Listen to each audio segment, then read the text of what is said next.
Selamat sore kepada Pak Fadli, selaku dosen pengampu mata kuliah analisa algoritma dari kelas E.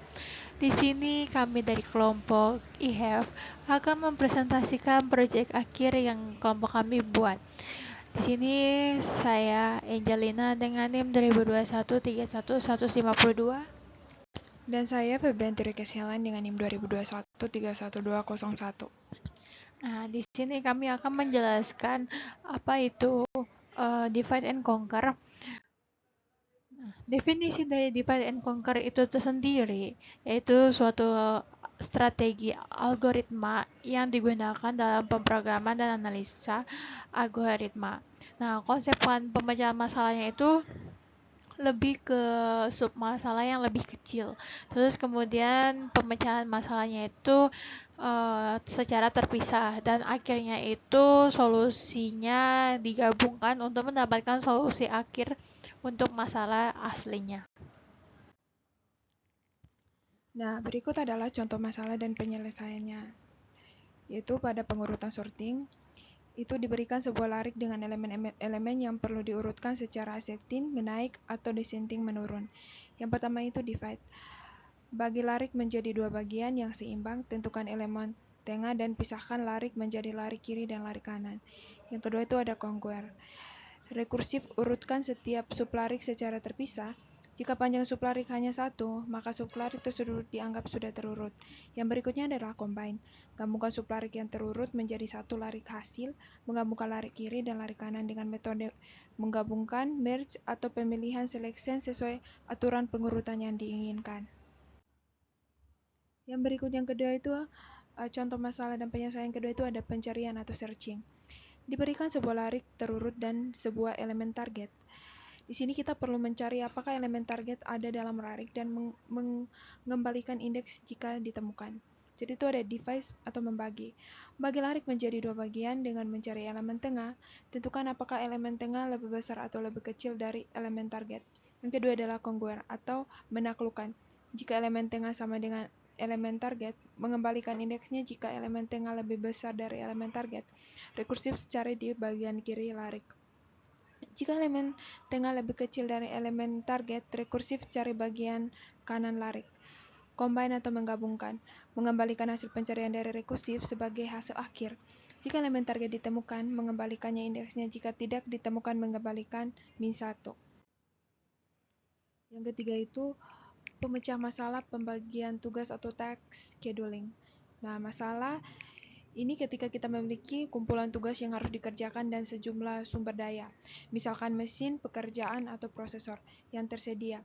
Setiap tugas memiliki waktu yang diperlukan untuk diselesaikan dan setiap sumber daya memiliki batasan kapasitas atau ketersediaan.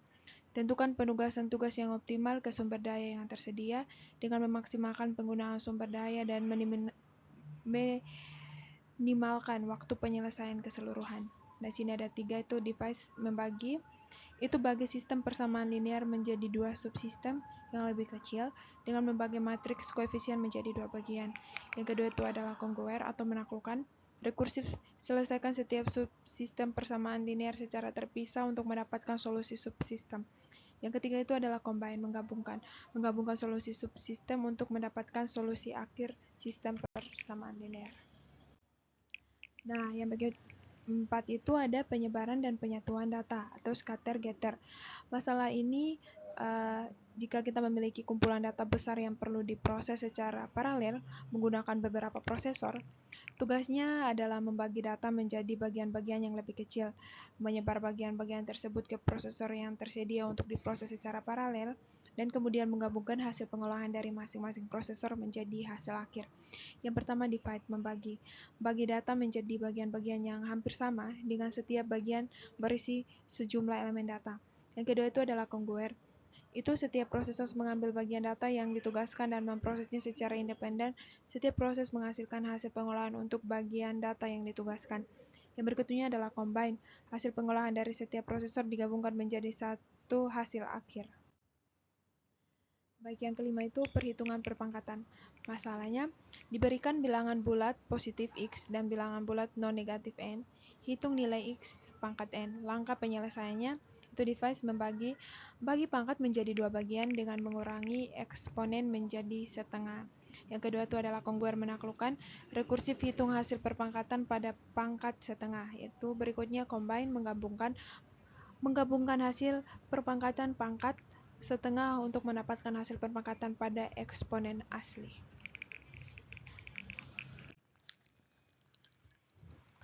Kelebihan pengurutan sorting dan kekurangan dari pengurutan sorting. Nah, di sini kelebihannya itu ada pemrosesan data yang lebih mudah. Pengurutan dapat mengatur dalam urutan waktu yang teratur dan dengan mudah diakses dan dicari. Datanya yang terurut memudahkan proses pemrosesan data yang lebih lanjut seperti pencarian, penggabungan, dan analisis data. Nah, dari kekurangan pengurutan sorting ini, yaitu waktunya dan kompleksitasnya. Kenapa? Karena waktu yang bervariasi tergantung pada algoritma yang digunakan. Nah, terus beberapa algoritma pengurutan memiliki kompleksitas waktu yang tinggi seperti algoritma bubble sort atau insertion sort dan bagiannya yang tidak efisien untuk jumlah data yang besar. Yang berikutnya itu kelebihan pencarian atau searching. Nah, kelebihannya ini adalah efisien waktu. Algoritma pencarian yang efisien seperti binary search memiliki kompleksitas waktu yang lebih rendah daripada pencarian linear. Hal ini memungkinkan pencarian lebih cepat pada data yang besar. Nah, di sini juga ada kekurangan pencarian atau searching. Terbatas pada data terurut. Beberapa algoritma pencarian seperti binary search membutuhkan data yang terurut sebelumnya. Jika data tidak terurut, maka perlu dilakukan pengurutan sebelum melakukan pencarian yang membutuhkan waktu tambahan. Nah, di sini juga ada kelebihan task scheduling. Nah, yang pertama itu mengoptimalisasikan penggunaan sumber daya, menjadwalkan tugas yang efisien, memungkinkan penggunaan sumber daya yang lebih optimal dengan menempatkan tugas pada sumber daya yang tepat pada waktu yang tepat. Dapat dicapai efisiensi yang tinggi dan penggunaan sumber daya yang maksimal.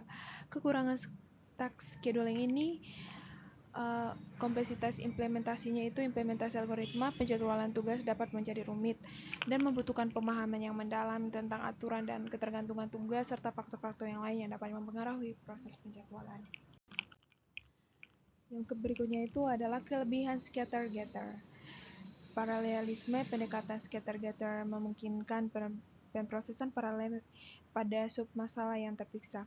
Bagian-bagian data yang dapat disebar ke sebagai prosesor atau unit pemrosesan yang tersedia yang dapat bekerja secara simultan untuk pengolahan data tersebut. Hal ini dapat meningkatkan efisiensi dan kecepatan pemrosesan.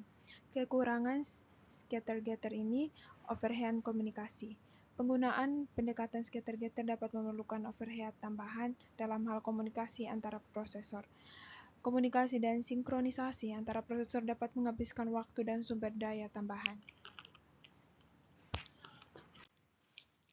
Oke, di sini ada kesimpulan. Kesimpulannya dari divide and conquer itu tersendiri, di mana ada pendekatan divide and conquer adalah metode yang efektif untuk menyelesaikan masalah pengurutan dengan membagi larik menjadi sublarik yang lebih kecil. Dengan membagi larik menjadi sublarik yang lebih kecil, menyelesaikan setiap sublarik secara terpisah, dan menggabungkan solusi dari sublarik. Pendekatan ini dapat menghasilkan algoritma pengurutan yang efisien, namun perlu memperhatikan elementasi yang baik untuk menghindari overhead, rekursi, dan alokasi memori yang berlebihan. Nah, di sini ada pengaplikasian program. Di pengaplikasian program ini, kami memakai program C++, di mana kami mencarinya itu binary search. Nah, contoh dari binary search itu adalah salah satu contoh penerapan algoritma divide and conquer yang populer. Algoritma ini digunakan untuk mencari elemen target dalam array terurut dengan membagi array menjadi beberapa bagian terkecil dan membagi elemen tengah dengan target. Nah, pada contoh di atas itu,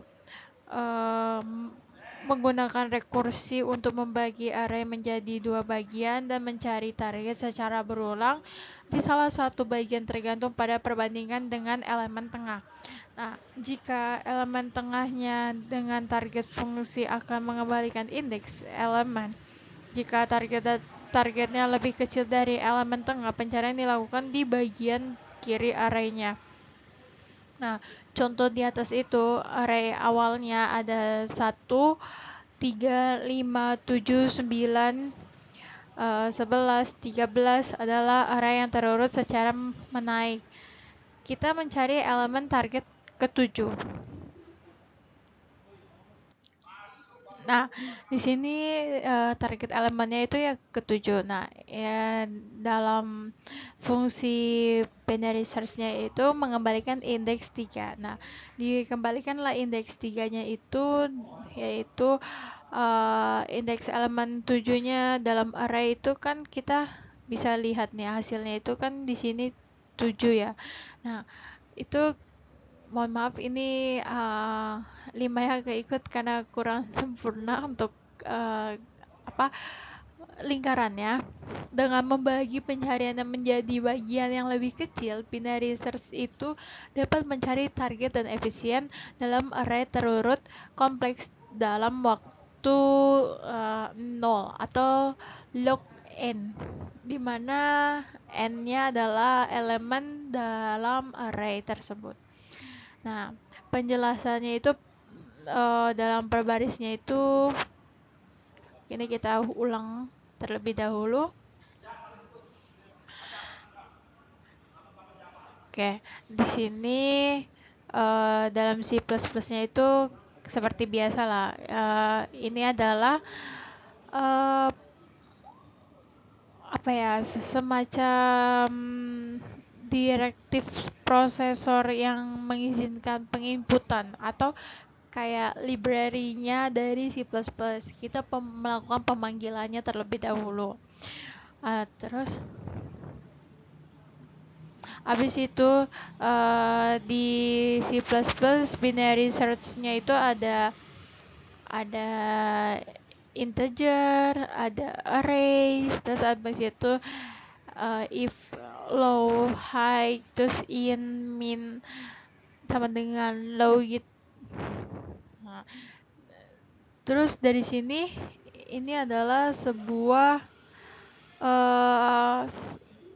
fungsi dari binary search yang mengambil argumen array, integer array, batas awal yaitu low, terus habis itu batas atasnya itu high, dan elemen target yang ingin dicarinya itu target.